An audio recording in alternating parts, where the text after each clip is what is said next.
The Mad Lads actually killed Zazan. Kinda. Maybe. Not really. Let's get into it.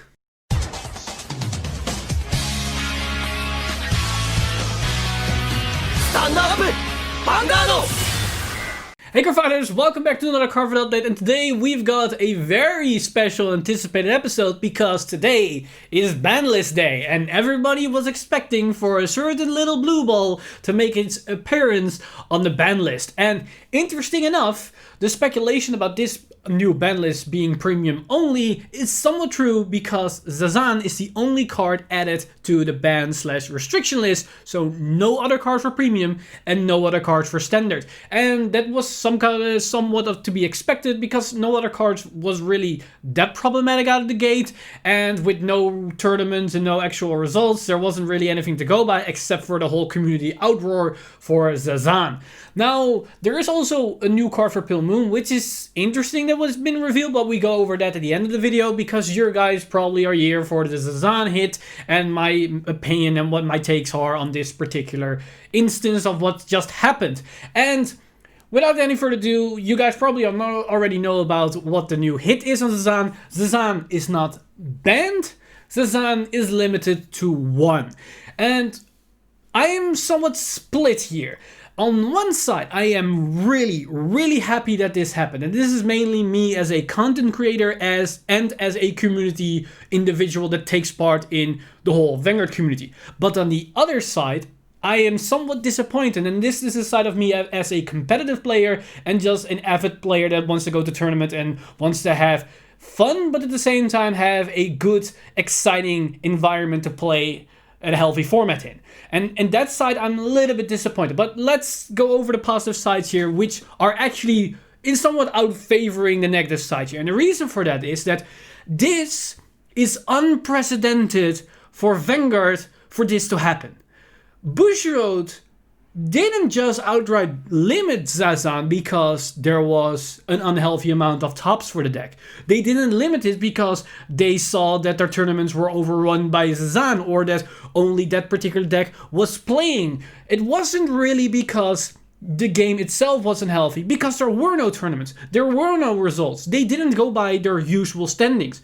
They limited this card mainly because of us. Mainly because we made an outroar, we talked to Bushiroad, said, this is not good, we do not like this, please change this. Of course, we were for the notion of banning the card, but the fact that they even listened to us and said, alright, we listen, we see there is a problem here, we're gonna do at least something about it.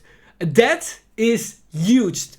Not a lot of card companies can say that, or at least players of a certain game can say the company that makes the game is actually listening to us. And most of the outroar came, from my understanding, from the west side of things, not that much from Japan. So, but I could be wrong here. If you know more about the Japanese side of players that were also outraged, let me know in the comments down below. I have no knowledge of that particular, but the fact that they even listened to us, to our data, to our videos, to what we did is huge. And that also means, me as a content creator, that our voice actually gets heard, and that's a really positive side because it actually means we matter. And that has been seen this last couple of months in this year, where we as content creators were invited to specific events. We even got to review cards and all that kinds of stuff that really showcased that Bushiroad actually cares for the community and its creators. So the fact that this happened is huge. That's a big milestone, and it could be a really positive sign for the future, where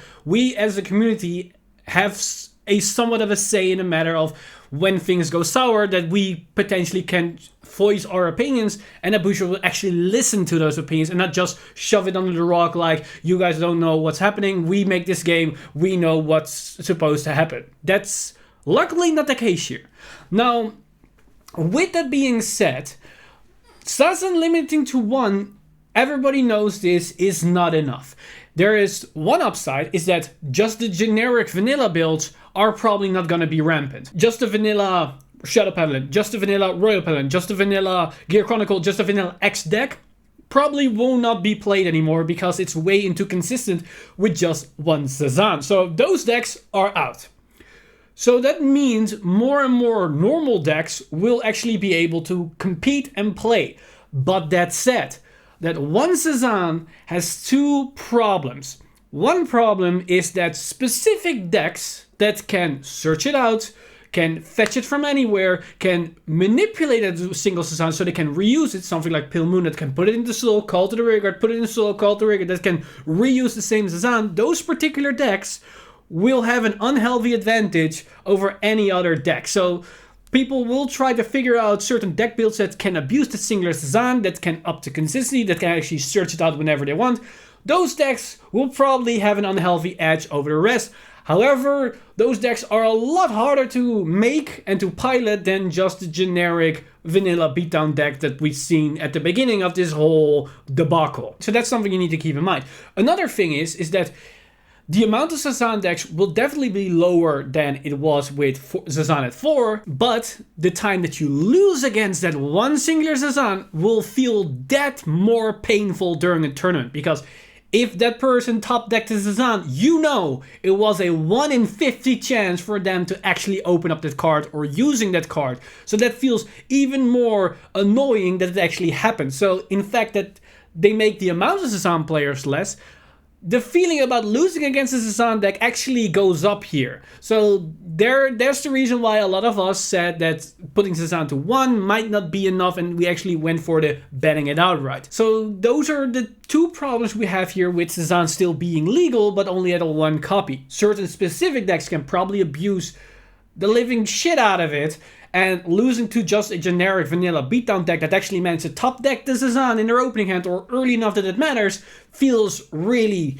really bad, and is definitely salt-inducing, especially if it happens in your Swiss round at round 7, you're going for the bubble and you just lost because your opponent opened up the 1 Zazan. But with that said, the fact that Bushiroad actually listened to us is a huge plus, and I can see one of the major reasons why they just didn't want to ban Zazan outright is because the set hasn't come out in the English side.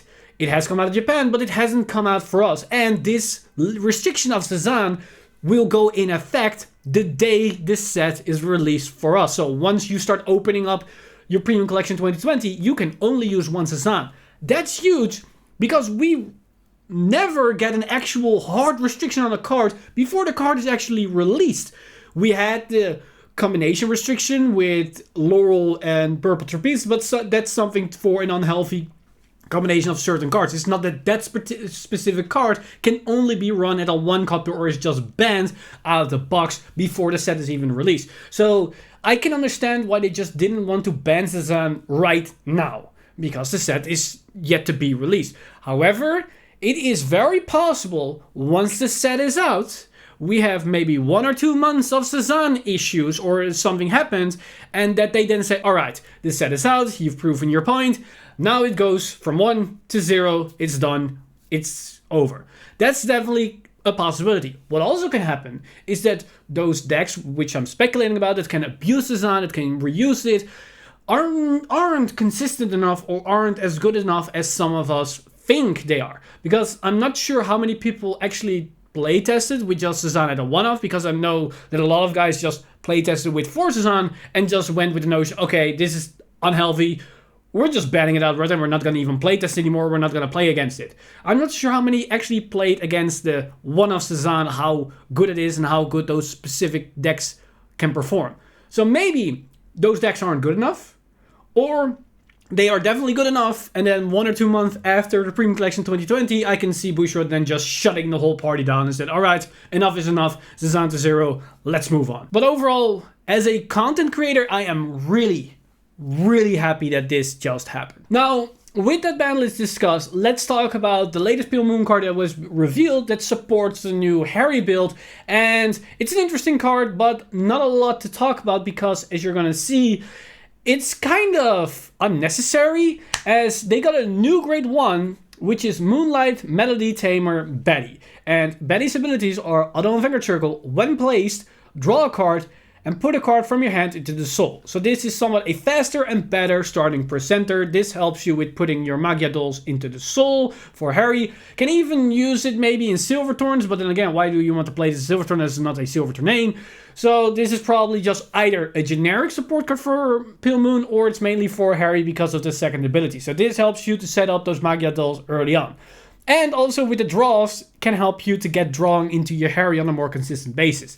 Now the second ability, which is the main effect of this card, is act on Vanguard Circle, cost, rest this unit, look at the free cards from the top of your deck, put a card with Magia Doll and its card name from among them into your soul, and put the rest on the bottom of your deck in any order. This is basically the exact same skill that we've seen on the Silverthorn Grade 1 that can rest itself to put any Silverthorns from the top 3 into the soul. So this is actually a weaker version of this card. Only this has a potential Vanguard skill if you can write it on the Vanguard Circle. So this is another consistency option for the Magia Doll cards. But the problem here is, do we actually need this? And do we even have space for this card? As we already have the 2 Magia Doll Grade 1s. We have the 2 Magia Doll Grade 2s. We have the Pigeon, which we need to run. We also have the Masquerade Bunny, which is probably a mandatory card because we're only gonna run 4 Harrys. We have the 4 Harrys. Then we have probably 1 to 2 of the Grade 4. And we also have the new Grade 2 that searches for Magia Dolls as well as the Pigeon. And I think that Grade 2 is better than this Grade 1 because it also searches for the Pigeon.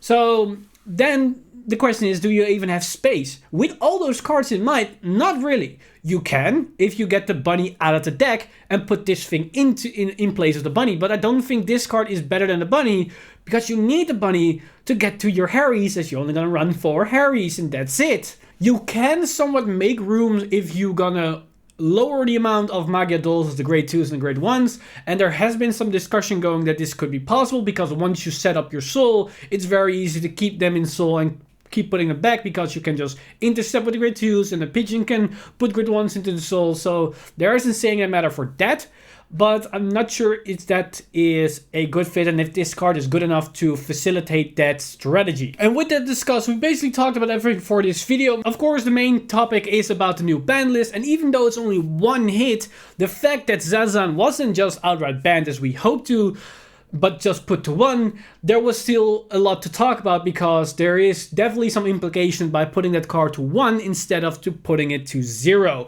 And let's hope it's gonna be a positive outcome. Either the decks aren't good enough, which I am fine with. If the decks aren't good enough, then keeping Zazan at 1 is a-okay in my book. But if it's not and it's too strong, I hope Bushiroad then just decide to put the ban hammer onto the blue ball and said enough is enough and just putting it to 0 after 1 or 2 months after the set, so they can save face by not banning the card before the set release.